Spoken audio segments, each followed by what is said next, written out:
Hello Gupta ji ठीक setting कराओ ने यार। મારી વાત થઈ છે સીએમના પીએ સાથે, પણ નિયમ તો નિયમ છે ભાઈ.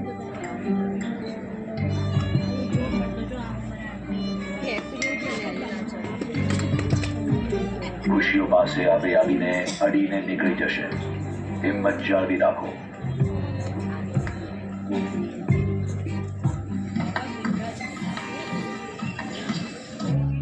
સાંભળો, કાલે હું નથી. કેમ? મારી બેનપણીઓ સાથે મોલમાં જાઉં છું. અને મારે મારા અથાણાનો બિઝનેસ ચાલુ કરવો છે. સ્વર્ગમાં જવું હોય તો જાતે જ મરવું પડે. એ તો છે. અને સાંભળો, કાલે હું પાછી આવું ને ત્યાં સુધી બાનું શું કરવાનું છે વિચારી રાખજો. હવે મને શું તમે પૂછો છો?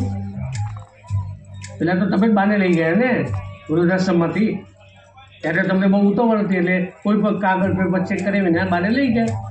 હા, ત્યારે તમને ડર હશે ને કે તમારી પહેલાં કરે હું બાને લઈ આવ્યો તો.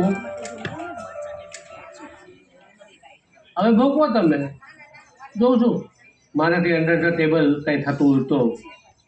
બાકી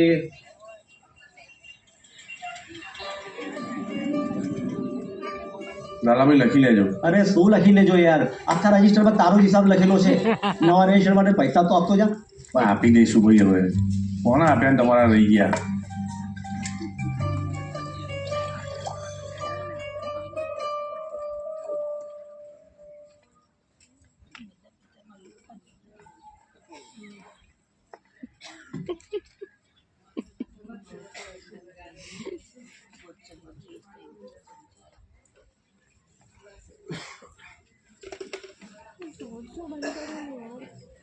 બા ક્યાં છે?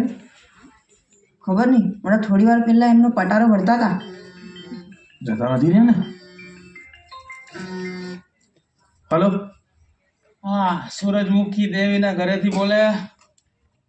હા મારી વાત કાન ખોલીને સાંભળી લે. તારા દાદીનું પેન્શન વાળું હોય તો 5 લાખ રૂપિયા લઈ ને ઓલા પીરના કચરાના ડુંગરની પાછળ આવી જાય મારા ભાઈ. નહીં મળે પેન્શન એમને, ડોક્યુમેન્ટ નથી એમની પાસે. હું કેવી રીતે માની લઉં? શું સાબિતી? એટલે 80 વર્ષના છે એનો જ કોઈ પુરાવો નથી. શું વાત કરે છે? ના, તમે કોઈને ઉપાડો તો સરખી રીતે ઉપાડો. કઈ અક્કલ બક્કલ છે કે નહીં તમારામાં? પ્રોફેશનલિઝમ જેવું કંઈ છે કે નહીં? કયા કોને તમને આ લાઈનમાં આવવા દીધા? હે અરે ડોબાઓ, સોરી ભાઈ, સોરી. એક તો અહીંયા ટેન્શન ચાલે છે ને પાછા ઉપરથી મેથી મારો છો. એટલે આરું મને